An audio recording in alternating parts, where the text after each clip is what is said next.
Eu sou enfermeira Ana Lúcia Reis, enfermeira da Educação Permanente do Hospital Federal Cadu do Fonte. Hoje nós vamos estar falando sobre as infecções relacionadas à assistência à saúde. Qual a definição de infecções relacionadas à assistência? São um dos eventos adversos mais frequentes associados à assistência à saúde e é um grave problema de saúde pública. Aumenta a morbidade, a mortalidade e os custos a elas relacionadas, além de afetar de forma negativa a segurança do paciente e a qualidade dos serviços de saúde. É importante ressaltar que grande porcentagem das IRAs são evitáveis se forem executadas medidas eficazes de prevenção, de controle de infecção pelos serviços de saúde. Como é que nós vamos classificar essas IRAs? Essas IRAs elas são classificadas a partir da associação ao uso de dispositivos invasivos. O paciente usa um dispositivo invasivo? Eu vou perguntar, um catéter central? Um catéter vesical de demora? Ele está numa ventilação mecânica? E por um período maior que 2 dias consecutivos, considerando o primeiro dia da instalação do dispositivo invasivo. Associado a isso, eu vou ver, o paciente está em uso do dispositivo e foi removido no dia anterior? Se sim, é considerada uma infecção relacionada à assistência a esse dispositivo invasivo. Se não, não é considerada uma infecção relacionada à assistência. Quais as principais infecções relacionadas à assistências no mundo? A infecção do trato urinário, a infecção de corrente sanguínea, a infecção por pneumonia por ventilação mecânica e infecção do sítio cirúrgico. A infecção do trato urinário é uma infecção de uma das causas de maior prevalência das IRAs, com grande potencial de preventivo, visto que a maioria está relacionada ao cateterismo vesical de demora. Medidas preventivas. A medida de prevenção, ela é a adesão à higiene das mãos, à educação, a técnica aséptica na inserção, manutenção adequada e vigilância. É de grande valia uma ultrassom de bexiga para evitar a cateterização de demora, ou usar o côndom e catéter intermitente como alternativas possíveis. Direcionar o catéter urinário de demora apenas para os casos com indicações claras. Evitar manter o catéter urinário por tempo desnecessários. E eu preciso ter indicação de uso do catéter urinário, deve ser criterioso. Eu tenho que pensar bem, esse paciente precisa mesmo estar com catéter de demora? A indicação do uso do catéter de demora. Qual é a indicação? O paciente com impossibilidade de micção espontânea, então eu uso o catéter de demora. O paciente instável hemodinamicamente com necessidade de monitorização do débito urinário. Um paciente de pós-operatório pelo menor tempo possível, com o tempo máximo recomendável de até 24 horas, depois disso eu faço a retirada, exceto para cirurgias urológicas específicas, porque a gente tem que ter a orientação do cirurgião da urologia, ou uma paciente que tem tratamento, uma paciente do sexo feminino com lesão por pressão grau 4, com cicatrização comprometida pelo contato de urina. Quais as medidas para evitar a infecção do trato urinário?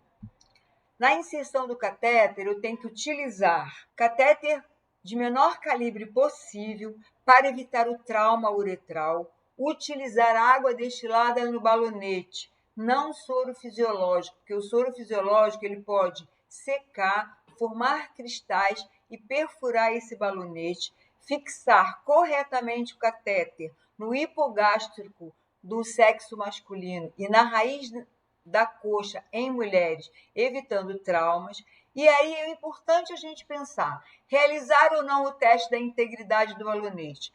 A Anvisa manda realizar o teste da integridade do balonete, mas tem alguns autores, como Potter, por exemplo, que não recomenda realizar o teste da integridade do balonete. Medidas para evitar ainda essa infecção. manter o fluxo de urina desobstruído, esvaziar a bolsa coletora regularmente. A bolsa só pode estar até 2/3 com a urina, depois eu preciso esvaziar. Manter sempre a bolsa coletora abaixo do nível da bexiga. Não há recomendações para o uso de antissépticos tópicos ou antibióticos aplicados ao catéter, na uretra ou no meato uretral. Realizar a higiene rotineira do meato e sempre que necessário. Não é necessário fechar previamente o catéter antes da sua remoção.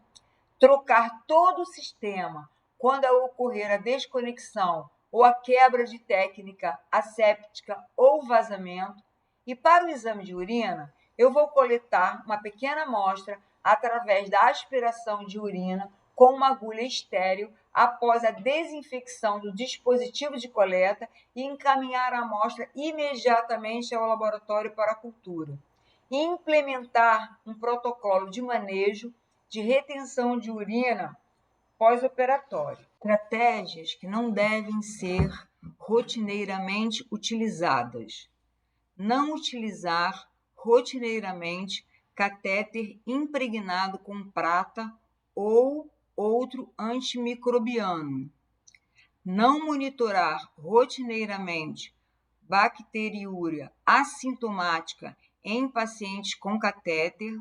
Não tratar bacteriúria assintomática, exceto antes de procedimento urológico invasivo. Evitar irrigação do catéter. Para a prevenção da infecção do trato urinário, temos que estar atentos a evitar infecção de sonda vesical de demora, remoção oportuna do catéter vesical, lembrar das alternativas à cateterização, lembrar da técnica asséptica para a inserção do catéter urinário e assegurar a equipe treinada que garantam vigilância para evitar complicações do trato urinário. Agora vamos falar de outra infecção que é muito importante e muito banalizada, que é a infecção do corrente sanguínea, que ela é tão rotineira no nosso dia a dia que nós acabamos banalizando. E a infecção do catéter da corrente sanguínea, ela pode ser por catéter central ou por catéter periférico. A despeito do impacto, é uma infecção associada a cuidados em saúde de maior potencial preventivo que existe, pois depende de coisas básicas para a prevenção, como a higienização das mãos, a seleção do catéter e sítio de inserção e o preparo da pele. E como é que eu vou preparar essa pele? Vou usar o gliconato de clorexidina 0,5%, ou o iodo povidona alcoólico a 10%, ou o álcool a 70%. Sendo que as técnicas que eu vou utilizar para fazer essa antisepsia, para cada produto é um. O gliconato, o tempo de aplicação é 30 segundos e eu faço movimentos de vai e vem. O iodo povidona, o tempo de aplicação é de 1,5 a 2 minutos e o movimento é circular. E o álcool a 70, a aplicação ela é imediata e o movimento ela é espiral centrífugo por 3 vezes. A prevenção da infecção de corrente sanguínea, eu tenho que um novo catéter periférico deve ser utilizado a cada tentativa. Em caso de sujidade visível no local da futura punção, removê-la com água e sabão antes da aplicação do antisséptico. O sítio de inserção do catéter intravascular não deve ser tocado após a aplicação do antisséptico. Se necessário, usar luva estéril. Realizar fricção da pele com solução à base de álcool e aguardar a secagem espontânea do antisséptico antes de proceder à punção. A remoção dos pelos, quando necessário, ela deve ser realizada com tricotomizador elétrico ou tesoura. Nunca utilizar lâminas de barbear, pois aumenta o risco de infecção se abrir uma porta. Limitar o máximo 2 tentativas de punção periférica por profissional e no máximo por 2 profissionais. Outras coisas que são importantes é estabilizar o catéter, botar cobertura para a proteção do sítio de punção, fazer uma manutenção desse catéter, Utilizar solução de cloreto de sódio a 0,9% para lavar o catéter entre uma medicação e outra. Isso é fundamental para eu manter esse acesso fluido. Avaliar a permeabilidade e a funcionalidade do catéter, utilizando seringa de diâmetro de 10 ml para gerar uma baixa pressão do lúmen, porque se eu usar uma seringa menor, aumento a pressão dentro do lúmen, o que pode romper esse lúmen. Utilizar uma técnica de pressão positiva para minimizar o retorno desse sangue. Realizar um flush e look de catéteres periféricos. Ter cuidados com o sítio de inserção, remoção do catéter o mais rápido possível e sempre fazer medidas educativas. Esse intervalo de troca dos equipos e dispositivos, elas são diferenciadas. Se a infusão for contínua, não devem ser trocadas em intervalos inferiores a 96 horas. Se for uma infusão intermitente, eu troco a cada 24 horas. Se a nutrição for parenteral ou hemocomponente, eu troco a cada bolsa. Se a infusão for lipídicas, a cada 12 horas. E se o paciente estiver usando Propofol, de 6 a 12 horas. E o importante, os conectores deverão ser trocados em intervalos não inferiores a 96 horas, com exceção das tampinhas que são de uso único. E a desinfecção dos dispositivos devem ser realizadas com álcool 70, com fricção mecânica de 5 a 15 segundos. E o intervalo de troca dos catéteres periféricos? O adulto, rotineiramente, o catéter periférico não deve ser trocado num período inferior a 96 horas. A troca do curativo, quando o curativo for com gases e fita, eu troco o curativo a cada 48 horas, não o acesso, tá? O acesso é 96 horas. E se for filme, ele pode ficar até 7 dias, porque é estéril, não tem problema nenhum. E o neonatal, eu não vou trocar o catéter rotineiramente. Qual é a frequência que eu vou fazer de avaliação do sítio de inserção? Em pacientes gerais, eu faço essa avaliação a cada 4 horas. Paciente de qualquer idade, em terapia intensiva, ou sedado, ou com déficit cognitivo, a cada 1 a 2 horas. Pacientes pediátricos, no mínimo 2 vezes por turno. Pacientes em unidade de internação, 1 vez por turno. Vamos falar agora de pneumonia associada à ventilação mecânica. A pneumonia associada à ventilação mecânica é a principal de origem aspirativa. E a principal fonte são as secreções das vias aéreas superiores, seguida pela inoculação exógena de material contaminado ou refluxo do trato gastrointestinal.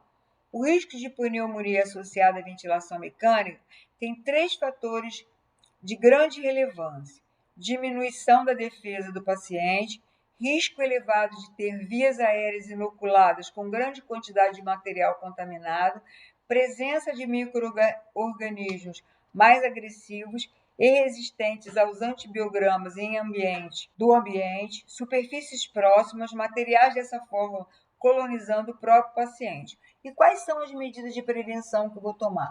Indicação e cuidados com umidificadores, indicação e cuidados com o sistema de aspiração, trocar a cada 72 horas, evitar extubação não programada acidental e reintubação, monitorizar a pressão do cuff de 18 a 22 milímetros de mercúrio ou 25 a 30 centímetros de água, e cuidados com inaladores, cuidados com inaladores nebulizados na troca a cada 24 horas. A pneumonia relacionada à assistência, ela pode trazer grave repercussão para o paciente. É uma grave infecção que apresenta múltiplas causas, tem grande impacto nas taxas de morbimortalidade, tempo de internação hospitalar e o aumento dos custos assistenciais. Diante disso, é fundamental a aplicação de várias medidas de prevenção apresentadas nesta aula, a fim de prevenir a ocorrência desse evento.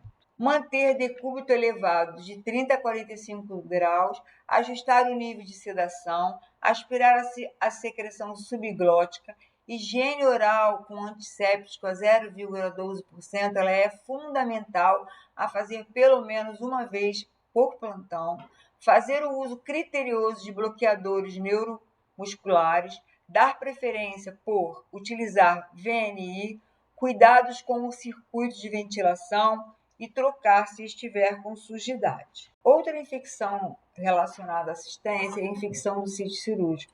A infecção do sítio cirúrgico é uma das principais infecções relacionadas à assistência à saúde, ocupando a terceira posição em todas as infecções do serviço de saúde. A paramentação cirúrgica é a medida bem estabelecida para a prevenção das infecções do sítio cirúrgico. Consiste em antisepsia cirúrgica das mãos, utilização de avental e luvas esterilizadas, além do gorro e máscara.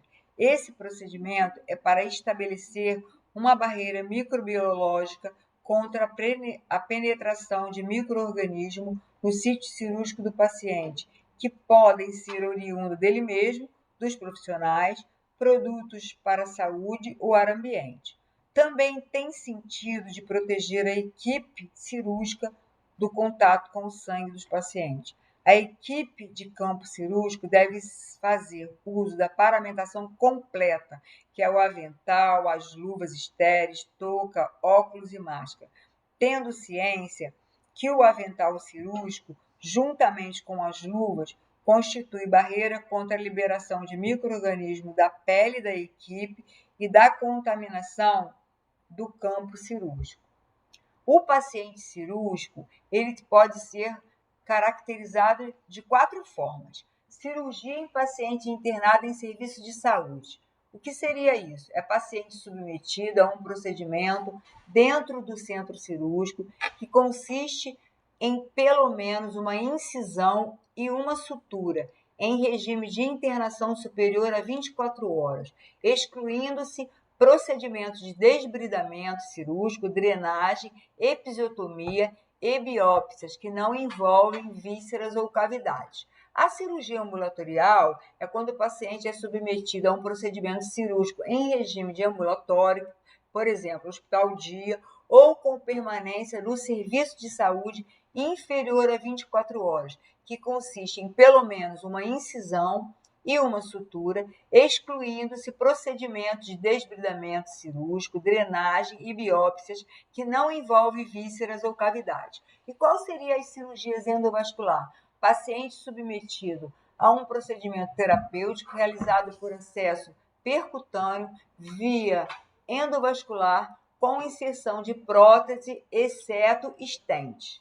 E aí, cirurgias endoscópicas com penetração de cavidade? É o paciente submetido a um procedimento terapêutico por via do endoscópio com manipulação de cavidades ou vísceras através da mucosa. Estão incluídas aqui cirurgias transgástricas, transvaginais, cirurgias urológicas e cirurgias transnasais. As infecções do sítio cirúrgico para as cirurgias em pacientes internados em ambulatórios são infecções relacionadas aos procedimentos cirúrgicos classificados conforme o plano acometido e definidos de acordo com os critérios estabelecidos, que pode ser incisional superficial, incisional profunda ou órgão e cavidade.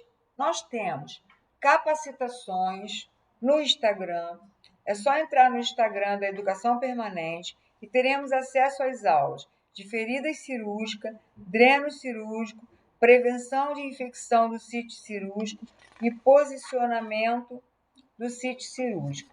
Escala de avaliação de risco para desenvolvimento de lesão por posicionamento do sítio cirúrgico. Aproveitando que estamos falando de infecção relacionada à assistência, vamos falar dos 5 momentos para a higienização das mãos. O primeiro, antes do contato com o paciente, antes de realização de procedimentos assépticos, após o risco da exposição de fluidos corporais, após o contato com o paciente e após o contato com áreas próximas ao paciente. Obrigada e bons estudos. Aproveite.